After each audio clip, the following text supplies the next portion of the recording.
Hello, everybody, and welcome to the Glory Reds podcast. It's your boy, Don Benito. And it's been a minute, but we are back. And the latest on Manchester United news. Harry Maguire is back training with the squad. We are going to be talking about that. Matthijs de Ligt injury. We are going to have a little bit of a discussion about how it started and how it is going.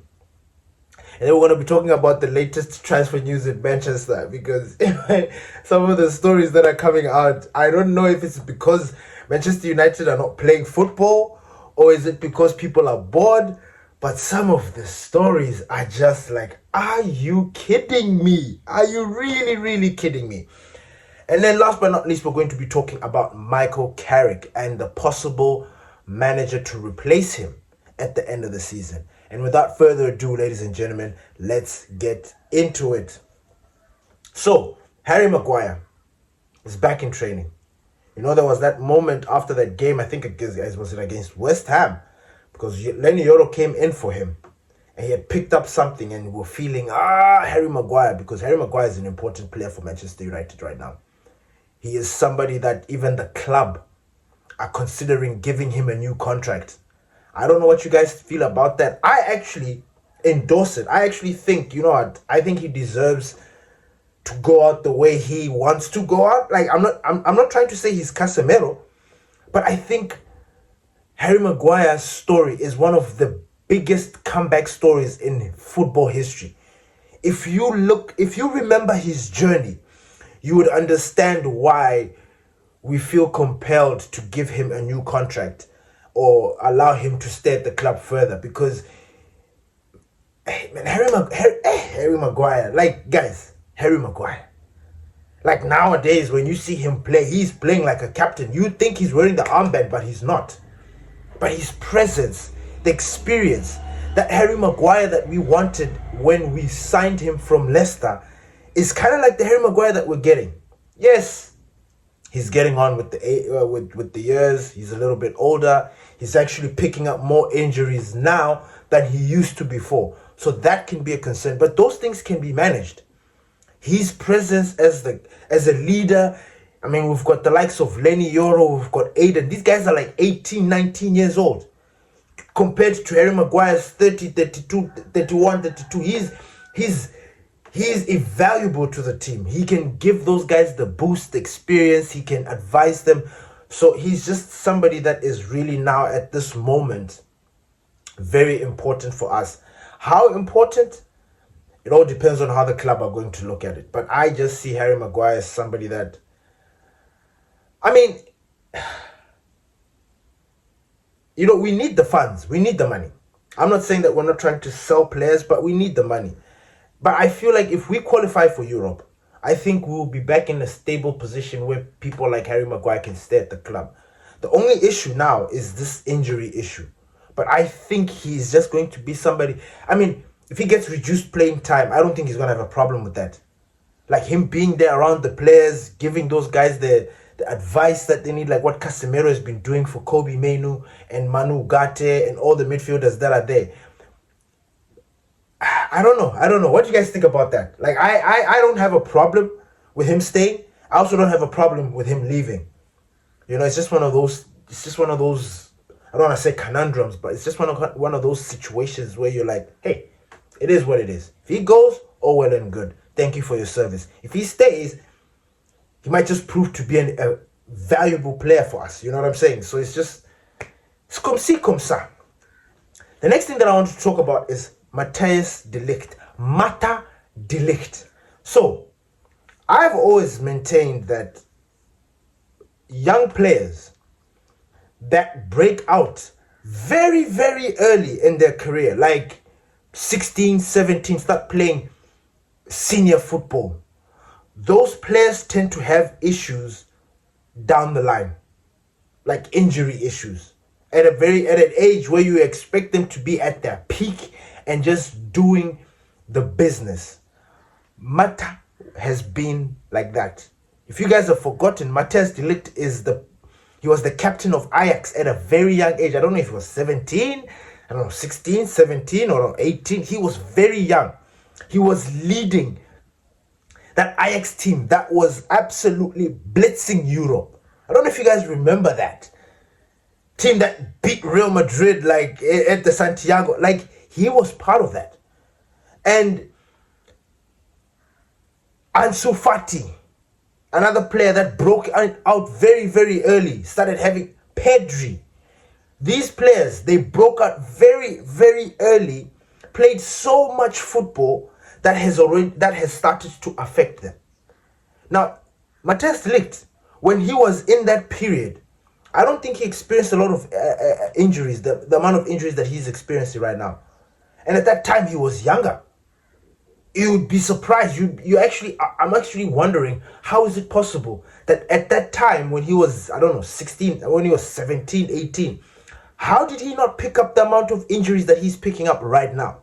Now that he has crossed over into the 20s, he's slowly picking up a lot of injuries. He's back, he's tired, he's this. When we bought him from Bayern Munich, I was expecting, or I was anticipating these kind of problems, because after he left Ajax, he went to, was it Juve? He didn't play much as well. I mean, he did, but he was also plagued with injuries. You know, it was one of those things where he gets an injury, he's out for some time, but when he's playing, he's playing. Unfortunately, other teams, they didn't have that patience. They're like, they need you there and there all the time, raring to go, ready to go. Juve, they brought in some other defenders, then he ended up moving, going to Bayern Munich. Same story, picking up injuries, but when he plays, he's good. I mean, to the point where they even signed a petition of trying to keep it at Bayern Munich, because they understood, they saw the value of de Ligt. So now he's at Manchester United. He's playing in the Premier League, the most intense league in the world, the league that exposes you. When he came to the league, he had some injuries. We had to slowly bring him back, and then he played his games absolutely and you can tell this guy is old school, Old Testament. The wrath of God, the way he plays is just slide tackle. He uses a lot of force, he uses a lot of power, and it's not a coincidence that he picks up the injuries that he's picking up right now. But right now, he's picked up an injury, he's back, that has put him out for a while, like a very long time. And people are starting to talk. People are starting to get worried. Did we make a mistake? Was this why were we duped? Is he a fraud? Blah, blah. He's not a fraud. You've seen him play. You've seen him earn his stripes at Manchester. So how is it that all of a sudden he's a fraud? That makes no sense. He's just picked up injuries. His injuries are taking long, and that's it. We have had Martinez, who has had injuries as well. Why is he not getting the same flack? It's crazy. I understand he's the butcher. And I'm not saying that people need to go in for the butcher. We love him. He's a beloved player for Manchester. But I'm just saying these are double standards. Matthias de Ligt is injured. Let him recuperate. Let him get better. And then when the time he's fit, we bring him back into the team. Because he is absolutely a starter for Manchester United. When fit, he's a starter. Harry Maguire is playing right now because Matthias de Ligt is injured. Simple. And then we've got the two young centre-backs that are going to replace them in Aiden and Euro. Both, one is left-footed, one is right-footed. Perfect. They are getting the experience that they want. There's nothing wrong. Let's give Mata the time to recuperate, to get back to his best, and then we'll take it from there. If it's going to be like a Mason Mount situation, then I can understand. But Mason Mount's situation is very unique. Unique in the sense that this story of his injury was talked about long time. I mean, there were a lot of people that even spoke about it. They said that, there is something. After he had the best season that he had, after winning the Champions League with Chelsea, he started picking up a lot of injuries. And yes, we went and bought him. I still have this conspiracy theory that we bought him because we're trying to do this British thing.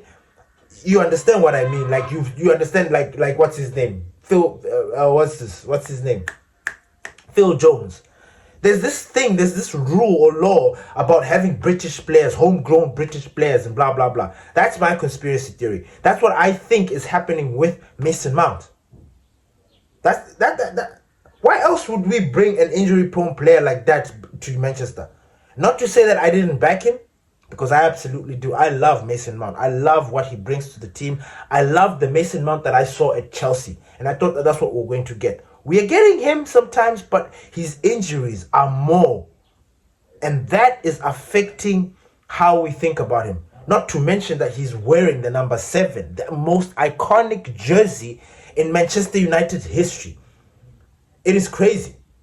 I'm not saying we need to get rid of him. I'm not trying to start this hate campaign for Mason Mount. I'm just speaking facts. I'm just speaking about what is currently in front of us. So with Matthijs de Ligt, it's also that same situation. Let's give him time. Allow him to get fully fit, come back into the team, earn his way back, and then we take it from there. It is that simple.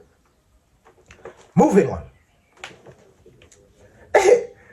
So now the transfer news around Manchester United is hilarious. Hilarious. There's just this one story that I saw, and I'm like, honestly, guys, like, what do you guys take us for?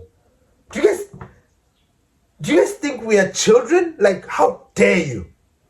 So the latest midfielder that Manchester United is looking into get is Alexis McAllister from Liverpool. Are you joking? When was the last time? Whenever has Manchester United and Liverpool had direct contact about a player? When? Forget the Owen situation, because Owen left Liverpool so long. He went to other teams. And then he went to Real Madrid. And then he came to Manchester. That's a different situation. When has they ever been a direct, say for example, like the Tevez and Man City situation? When? Luis Figo leaving Barcelona, going to Real Madrid. When? I don't remember. I don't know of a scenario like that in history. So this story of McAllister, I'm sitting there thinking to myself, wow, you guys must be really bored. How dare you insult our intelligence? How is this even going to happen?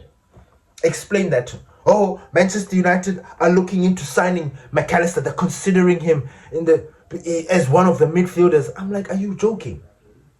Are you joking? We might as well go and get Szoboszlai. Huh? We might as well go and get Hugo Ekitike while we're at it. Huh? Because we need to add some striking options there. Or who Curtis Jones. Huh? We might as well just go and just do that.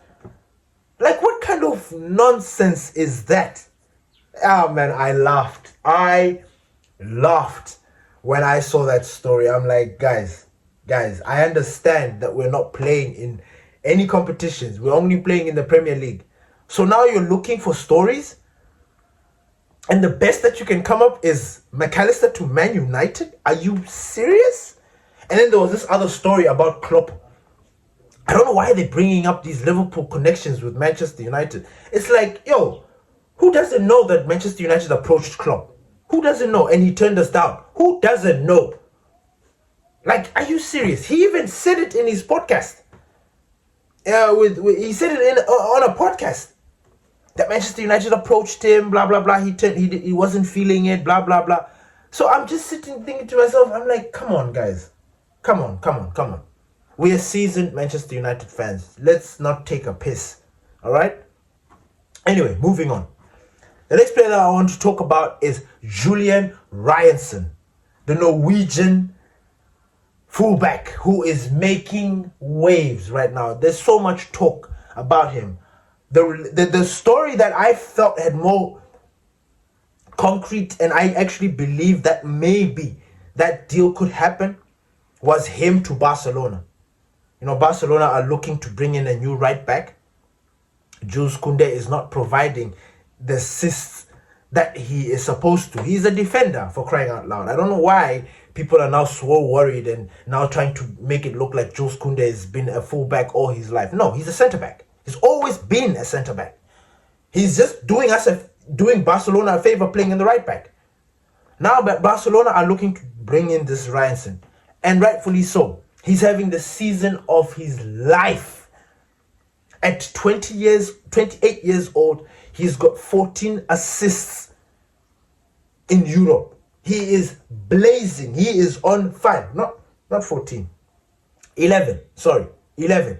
He had 4 assists in his last game or something like that. He is absolutely flying. So apparently Manchester United are looking to bring in that. And I'm sitting there thinking to myself, okay, why? Why? Are you trying to get rid of Mazraoui? Because if that's what you're trying to do, I can understand. Are you trying to get rid of Dalot? Because I would not understand if Dalot stays and Mazraoui is sold. Again, this is a topic that's now divisive. People are now trying to be funny with this Mazraoui and Dalot situation. And I'm just sitting there thinking to myself, look, when it starts to backfire, don't even make noise. Because we've seen Dalot has had an absolute dismal season. Just because we are flying and looking, even right now, that game against Fulham, where that guy came back, he cut in. Who did he cut from whose side? Let's go and let's talk about that. He cut in from Dalot's side, but nobody wants to talk about that because we ended up winning that game. And that's the thing that annoys me. When we win games, all these small issues that we actually need to be talking about, nobody talks about them. So now, right now, everybody's like, oh, Dalot. Dalot, for me, he had one good game. And that was against Tottenham. That was the one game. I don't know, maybe it was suited to him. I don't know, is it maybe because there was an early red card and then we were dominating them? That was it, and he provided that assist. That has been one of his best games in a while. And you want to come here and start making noise about Dalot being one of the best right backs? Please, miss me. So now, Manchester United are looking to bring in this guy because he's provided 11 assists this season. I'm sitting there thinking to myself, are you kidding? First of all, he's 28. Ineos rules say they do not sign any player over 25. So that already doesn't make sense. Ineos said that. It doesn't make sense. And number 2, this is his best season of his career. Are we now buying players because of one moment of brilliance? Rashford has had one of the best seasons in his life, scoring 30 goals. Only one. The rest has just been comme ci, comme ça. Jadon Sancho, his best time was at Dortmund. After that, Like, there are certain players that have that thing of just having one very good, amazing season, but then the consistency is not there. And we are looking for consistency. We are looking for Bruno level consistency. We have got Mazraoui. Mazraoui has been consistent ever since he signed for Manchester. And we can get into a debate if people want to. The only thing that has hindered him is injuries. And for some reason, he's missing out on the starting lineup because I read a story. And I think it was Michael Carrick or somebody that said, they mentioned that now he's still feeling the effects of the African Cup of Nations. I sat there and I thought about it. I'm like, you know what? I will give them. But then you cannot keep using this excuse for so long. Like, this excuse can only be valid for so long. Other than that, it doesn't work. It doesn't work. So either you prefer Dalot or you prefer Mazraoui. And our football history, our IQ, us people that are watching. And look, please leave a comment. You guys, let's talk about this. Is Dalot better than Mazraoui? Because if you truly believe so, then there's something wrong. There's something fundamentally wrong. I can understand that Mazraoui lost his position. I do. Because he went to the African Cup of Nations. But that's not his fault. He wants to represent his country. Now, if they're still using that excuse like, nah, it's because... And you know what? Just like how everybody has been complaining about Kobe Mainoo missing out on game time, he's rotting. Mazraoui's that's the same thing that's happening to Mazraoui. When he comes on, it looks like he's not match fit. Do you blame him for that? Mazraoui needs that consistency just like everybody else. But I refuse to listen and hear people say that Dalot is better than Mazraoui. Miss me with that. No, that is absolutely false. But tell me what you guys think. What are your hot takes for this season, first of all?